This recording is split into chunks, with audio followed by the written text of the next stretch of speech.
मोदी सरकार ने बढ़ाई महंगाई तो नीतीश को अपने मंत्रियों की याद आई। बढ़ा दिया महंगाई भत्ता, सैलरी में भी लगाई छलांग। गरीब आदमी का ना भत्ता बढ़ेगा ना सैलरी। चंद्रशेखर आजाद ने गरीबों दलितों की उठाई आवाज, कहा जाकर रुकेगी ये महंगाई।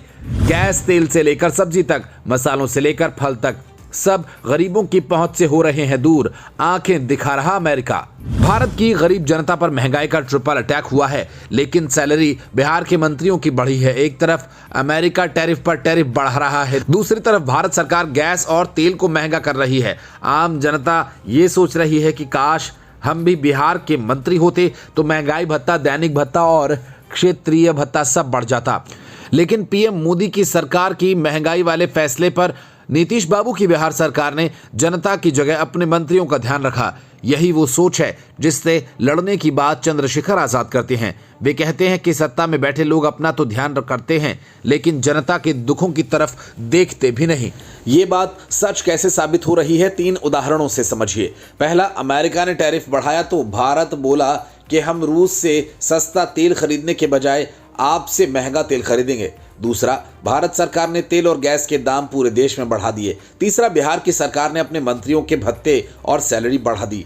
आप सोचिए कि इन सब में क्या समानताएं हैं और ये सारे फैसले कैसे एक दूसरे से जुड़े हैं। जन के लोगों का मैं बहुत धन्यवाद देता हूं कि उन्होंने समाजवादी पार्टी की इस लड़ाई में पूरी जिम्मेदारी के साथ मदद की है, और उसका परिणाम ये है कि अब दिल्ली की सरकार वो फैसले नहीं ले पा रही जो वो लेना चाहती थी। लेकिन उसके बावजूद भी आप और हम देख रहे हैं कि जब हर सवाल पर सरकार नाकाम हो गई है, आप उनसे महंगाई पर चर्चा करें। जब हम और आप आज यहाँ बातचीत कर रहे हैं, डीजल पेट्रोल की कीमतें बढ़ी हैं। ये अलग बात है कि सरकार कैसे गोल गोल जवाब दे रही है कि भार नहीं जनता पे पड़ेगा। सिलेंडर देखिए आप, जिसको फ्री देने की बात कही, आज फिर कीमत बढ़ गई।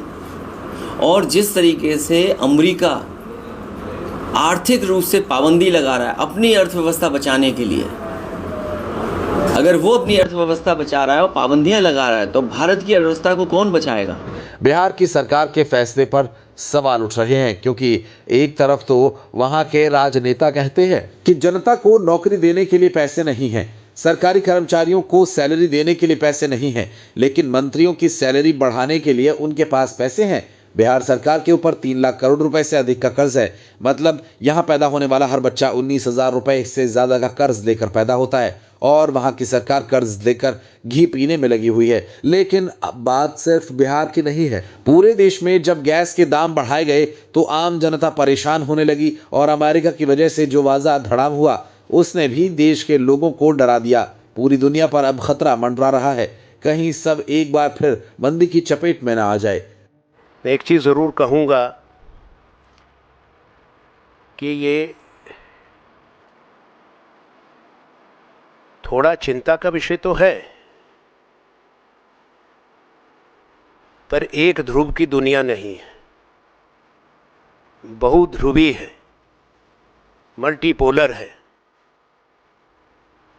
दूसरे बड़े बड़े हिस्से हैं दुनिया में, बड़े द्वीप, महाद्वीप।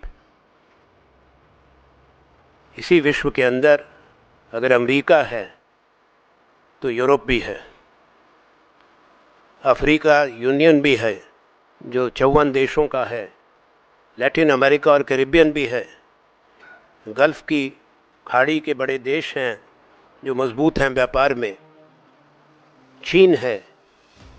ये तमाम देश दुनिया के अंदर हैं।